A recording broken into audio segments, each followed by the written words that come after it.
The kitchen was a disaster. Smoke filled the air, the alarm blared relentlessly, and she stood there completely unfazed.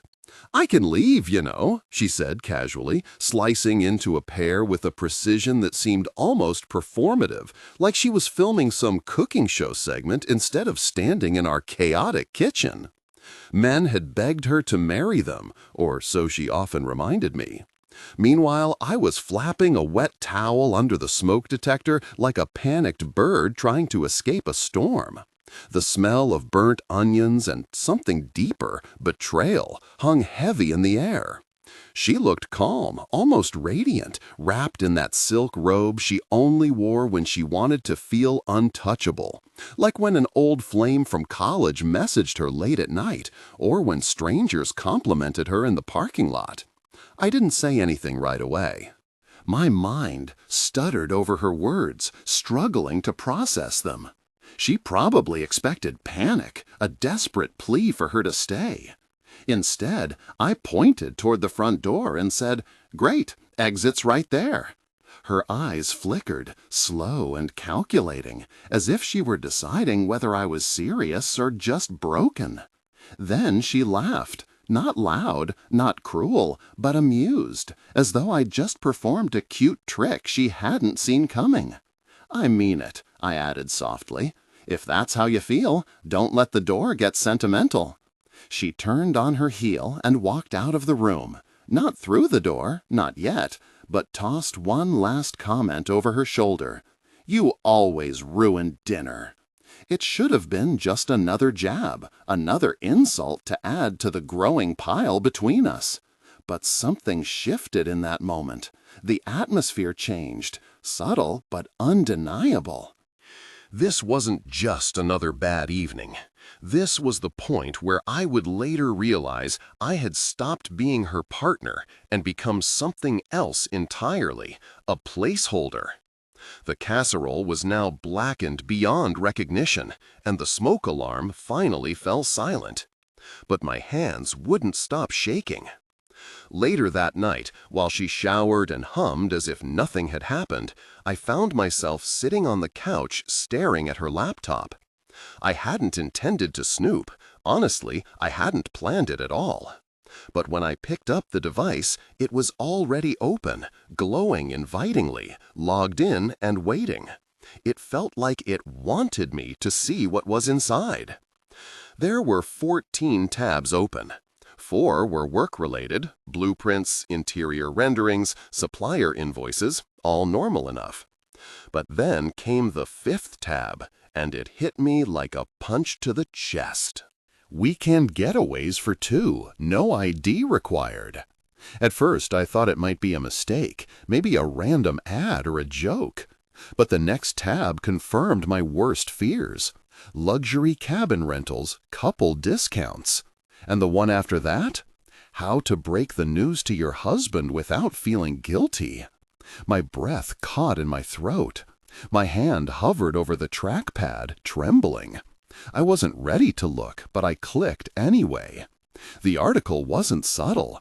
It talked about reclaiming identity, detaching with purpose, and prioritizing passion. This wasn't advice for someone trying to fix a relationship. It was a guide to ending one. Empowerment masquerading as self-help. My heart began hammering in my chest. Not because I feared she was leaving, that part was clear now, but because I realized she had already left, emotionally speaking. Somewhere along the way, she had checked out, and I hadn't noticed until it was too late. The 10th tab was worse. An email draft stared back at me, half-written, full of phrases like, "It's not you, it's me," and "We've grown apart." Each word felt sharper than the last, cutting through whatever fragile hope I still clung to. The shower continued running in the background, its steady rhythm mocking me. That sound gave me time, precious minutes, to absorb everything before she returned. But even as I closed the laptop and placed it back exactly where I'd found it, I knew nothing would ever be the same again. The confession wasn't addressed to me, but to someone named Wes Lay. I told him, and he didn't even blink. Can you imagine that? It was as if he were made of soggy bread. I almost felt sorry for him. Almost. Anyway, are we still on for the weekend? I desperately needed a break from the suffocating monotony of beige walls and self-pity. That phrase, soggy bread, stuck in my head. I closed my laptop slowly, like it was a coffin lid sealing something final. The shower was still running. She was in there, probably humming, lost in thoughts of him. I stood up quietly, carefully. My legs trembled as though I'd just stepped off a roller coaster. But I made it to the bedroom. I opened the closet and grabbed the old duffel bag she always mocked for being too ugly to travel with. I figured its ugliness made it perfect now. I wasn't sure what I was doing. I just knew I couldn't stay there pretending to be the bland wallpaper she wanted to peel away from her life. But then I saw it. A key sticking out from the inside pocket of her gym bag. Not a house key. A plastic hotel-style key card with a logo I recognized instantly. It was the same resort we'd once saved up for during our anniversary trip, the one I thought symbolized something meaningful. And now she was going there again, with him. My ears began to ring. It wasn't rage or grief, it was pressure, like the room was collapsing inward. That's when I heard the water shut off. I zipped the duffel bag, walked back to the couch, sat down, reopened the laptop, and left all 14 tabs exactly where she'd left them, but added one more. How to legally separate when only one person is pretending to be married. She emerged wrapped in a towel, saw me sitting there, and said, "I thought you'd be in bed." I didn't respond. Instead, I smiled at her the same way she had smiled delivering her line earlier. Calm, detached. "Great," I said. "The exit's right over there." Her face twitched. For once, she didn't know what to say, but I had so much more to say. Yet I didn't confront her that night. I wanted to. The words swirled in my mouth, clawing to escape. But I also knew that speaking too soon would only make things worse. She'd cry, she'd blame stress, she'd turn the tables until I was the one being accused of invading her privacy. So I waited, not quietly. The next day, while she was supposedly meeting a client, I drove an hour to visit someone I hadn't spoken to in nearly a year, her brother Caleb. She didn't know we'd kept in touch. After his divorce, she dismissed him as too negative and toxic to associate with. Translation: he saw through her facade. When Caleb answered the door wearing gym shorts and a band tee, he looked me up and down and said, "You look like you've just dug your own grave and climbed inside." Without hesitation, I replied, "She's cheating." He didn't ask who or how. He simply nodded as if he'd known all along and had been waiting for me to catch up. We sat on his balcony. I showed him screenshots, emails, the resort key card, her damning words. He winced when he saw them. "Wesley R.," he muttered under his breath. "She used to bring him around before you two got serious, said they were just friends." I laughed, a bitter, hollow sound. Guess she circled back. The moment Caleb spoke, the ground seemed to shift beneath me. "She's been planning this for a while," he said, his voice steady but heavy. "Ever wonder why she stopped bringing up kids 2 years ago? Or why she suddenly took that solo trip to Colorado last spring? I had wondered, of course, but her explanations always seemed so convincing, every red flag painted over with pastel justifications. Now everything glowed neon. Caleb leaned in closer, his expression unyielding. "Look, I know you. You'll want to fix this, patch it up, maybe even blame yourself. Don't. She's not confused, Lel. She's done. She just hasn't told you yet." His words hit harder than anything else because they weren't wrong. They were painfully accurate. I left his place clutching a bag of leftover Chinese food I hadn't asked for, though I didn't need it. Instead, I sat in my car for 40 minutes outside my own house, staring at the flickering porch light and thinking about all the fake smiles that had unfolded behind that door. And then, something unexpected happened. Just as I was about to go inside, my phone buzzed in my hand. It was her. She didn't say hello, just, "Hey, don't forget to book that dental cleaning." That was it. Like nothing was broken, like no bomb had detonated between us. I muttered a quick, "Sure," and hung up. But deep down, a quiet voice whispered, "Book something else, too." So I did. Sleep evaded me that night, not because I couldn't, but because I wouldn't. If I closed my eyes, I'd see her in that silk robe, casually slicing fruit while dismantling our marriage piece by piece. Instead, I stayed awake in the living room, the TV on mute and a browser full of tabs open before me. Hers might have been about weekend getaways. Mine were about lawyers, therapists, and self-storage units.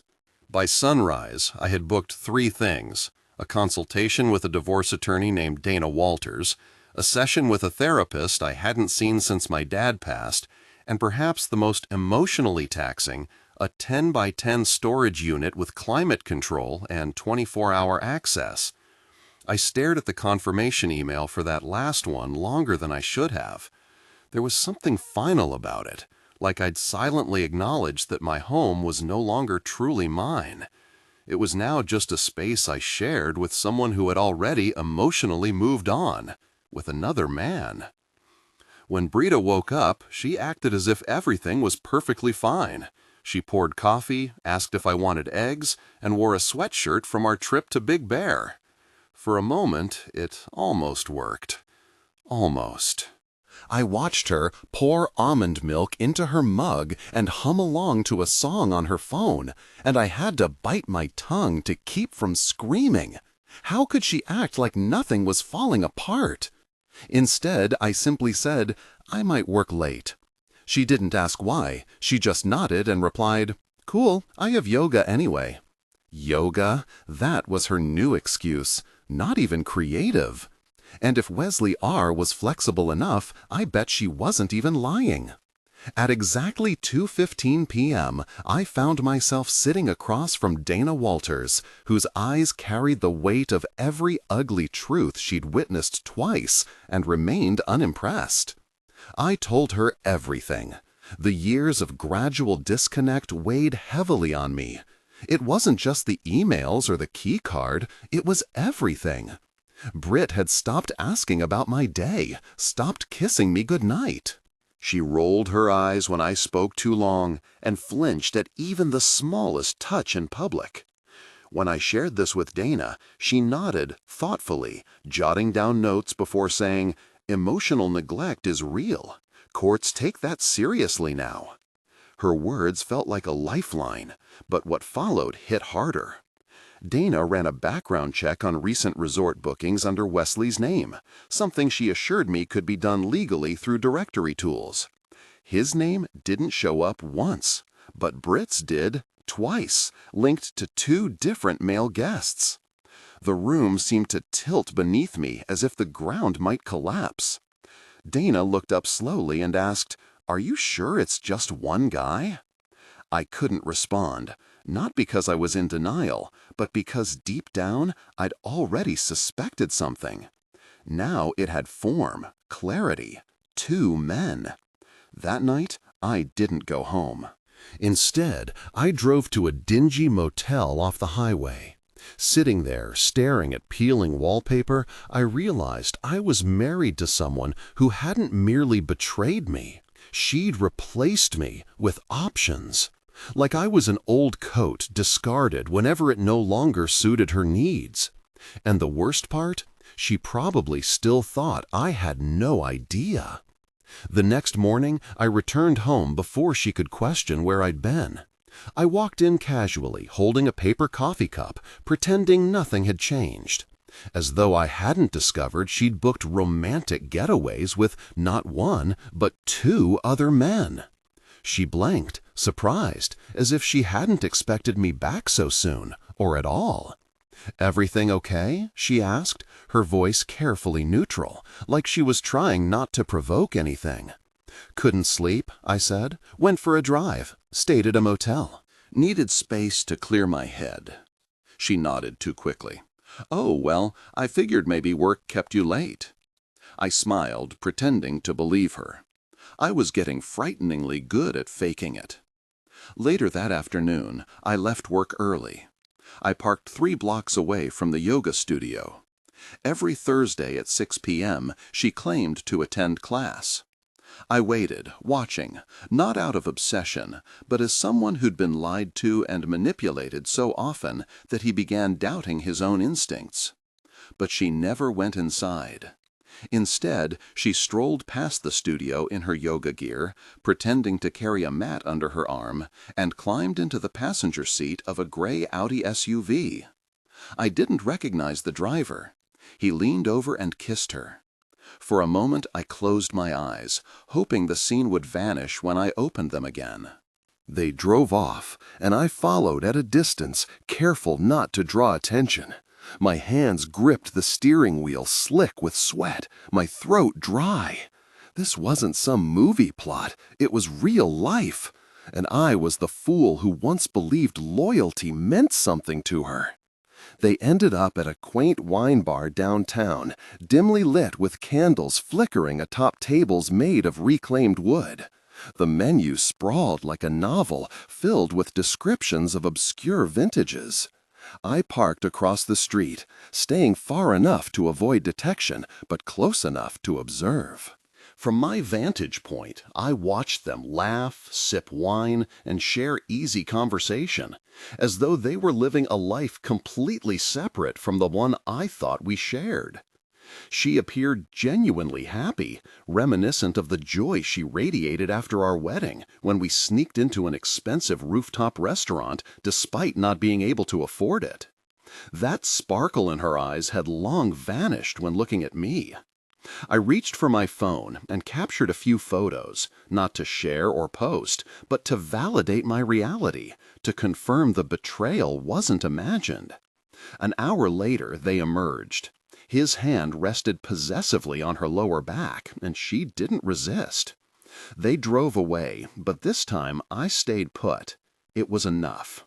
Sitting alone in the dark car, staring at the images, I felt empty rather than angry. Brita hadn't merely broken her vows. Betrayal had become second nature to her. When I returned home that night, she was already there, showered, hair freshly washed, wearing the same hoodie. She greeted me with a smile, saying, "Hope you had a good night." I nodded as she kissed my cheek, cementing the realization I couldn't stay much longer. Ra's schedule was predictable. Mondays and Wednesdays were late meetings, Thursdays yoga, Saturdays sleeping in while I ran errands. Each convenient gap became an opportunity to dismantle my life with her methodically. I didn't pack bags, that's amateurish. Instead, I reclaimed my identity. It began with joint accounts. Under the pretense of early retirement planning, I consulted a financial advisor.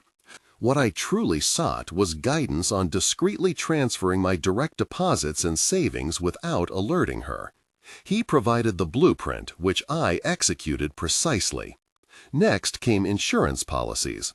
Brita listed me as co-beneficiary on her health and life plans. I refused to become collateral damage in some staged accident. While she worked upstairs, music blaring over a design project, I removed my name from those documents downstairs, erasing myself from futures she envisioned excluding me. Every gesture now felt hollow. Handing her tea or comforting her during fake stress headaches filled me with silent screams. "You have no idea, do you? You assume I'm oblivious, clinging to hope, but I'm constructing an escape route." One evening she returned later than usual, makeup smudged as if she'd cried, or laughed too hard. I noticed lipstick on her collar, not hers. That night, I retrieved the shared office hard drive and cloned it. People leave so much unencrypted when they believe their spouse is uninterested. Messages, photos, a color-coded calendar between her and Wesley detailed events like wine bar, getaway prep, and W's birthday surprise. Anger faded. I studied her like an adversary, strategizing every move. That week, my final task was to move all my important documents into a secure storage unit.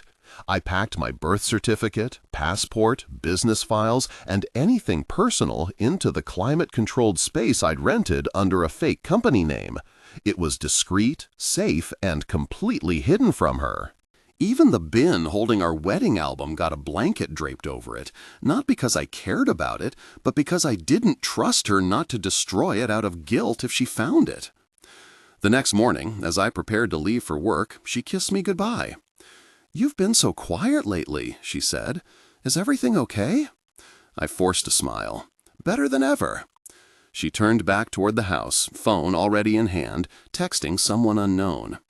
She had no idea I'd already filed the first round of divorce papers. I didn't tell anyone. Not my family, not our mutual friends, not even my coworkers, though they noticed the bags under my eyes and the hesitation in my voice whenever they asked, "How's everything at home?" But there was one person I couldn't keep this secret from any longer: my mother. Before you assume, no, she wasn't one of those overbearing moms who hated my wife from the start. In fact, she adored her. She defended her when I complained. She called her my other daughter and urged me to stick by her through tough times. So, without warning, I drove 3 hours to her house. I showed up on her porch like I was 12 again, trying to hold back tears after losing a spelling bee. She opened the door, took one look at my face, and said, "Oh no, who died?" I replied, "Only the version of me who thought my wife loved me." We sat in her living room, she poured me tea without asking, and I told her everything. The emails, the deceit, the men, the photos, the lies. I didn't hold back. Sugarcoating felt like protecting her, and I was done doing that. My mom sat in silence, her face pale. She kept shaking her head, as if each word was chipping away at her belief in the marriage she thought she understood. Then she said something I didn't expect. "You know," she whispered, "I always thought she looked at you like you were a safety net, not a partner." That hit harder than anything my wife had done. I asked her why she never said anything. She sighed. "Because you seemed happy where you thought you were, and sometimes parents don't interfere until the cracks show." She walked to her closet, pulled out a dusty shoebox, and handed it to me. Inside were letters I'd written during college and the early years of our marriage. There were even receipts from our honeymoon, things I'd thrown away, which she'd somehow saved. "You used to write about her like she was a miracle," she said softly. "I don't think you realized you stopped." That night I stayed in my old room. The posters were gone, the mattress was newer, but the ceiling still bore that water-stained shape resembling Florida. I stared at it and thought about how long I'd been trying to fix a version of her that no longer existed, if it ever had at all. In the morning, my mom made pancakes. I barely touched them. Before leaving, she handed me a check for $5,000. "Take it," she said, "for a fresh start. Burn the memories if you have to." I told her I didn't need it, but she insisted. As I drove back, I didn't cry, though something stirred inside me, something I hadn't felt in months: peace. Brita hadn't called or texted. She probably assumed I was still playing house, too afraid to leave. When I arrived home, the house was quiet. Not peaceful, but eerily silent, like the calm before a storm. Brita stood in the kitchen, pouring herself a glass of wine. She acted as though we weren't living on opposite sides of an invisible wall. Her demeanor carried that same smug calm I'd come to know so well, the kind people wear when they think they've already won. She didn't ask where I'd been, and part of her likely hoped I wouldn't ask where she'd been either. I walked in holding a small white envelope. At first, she didn't notice. She offered me a drink. "No," I said, "but you might need one." She froze mid-pour. "What's that supposed to mean?" she asked, avoiding eye contact. Without a word, I placed the envelope on the counter between us. "Read it," I said simply. Slowly, she opened it, trying to maintain her composure, though her hands trembled slightly. Inside were 2 items, the initial divorce petition and a short typed letter. No drama, no insults, just this: "You always said men begged you to marry them. I never begged you to stay. That should have told you everything." She didn't say a word. She stared at the page, then at me, then back down again. The silence stretched so long I could hear the clock ticking above the stove. Finally, she spoke. "So that's it? After everything?" I nodded. "You don't even want to fight for this?" A faint smile crossed my lips. "You stopped fighting years ago. I just finally caught up." For the first time in months, she looked small, not cruel, not angry, just diminished, as if the illusion had shattered. It was clear she realized she no longer held the reins. I didn't wait for her response. I turned, walked out of the kitchen, grabbed the bag I'd packed weeks ago from the hallway closet, the one she never thought to check, and stepped outside. The air felt lighter, almost like oxygen. That night, I didn't cry. I didn't scroll through old pictures or reread texts. I didn't ask myself endless what-if questions. Instead, I sat in the tiny apartment I'd rented, ate cold pizza, and watched mindless TV. For the first time, I felt like a man with nothing left to lose, someone who had finally stopped clinging to the person who took everything for granted. Starting over isn't glamorous. It's quiet, unremarkable. But it's mine. And for once, so am I. What moment in this story struck you most? Was it the envelope, the letter, or the realization that came too late? Share your thoughts. We'd love to hear them.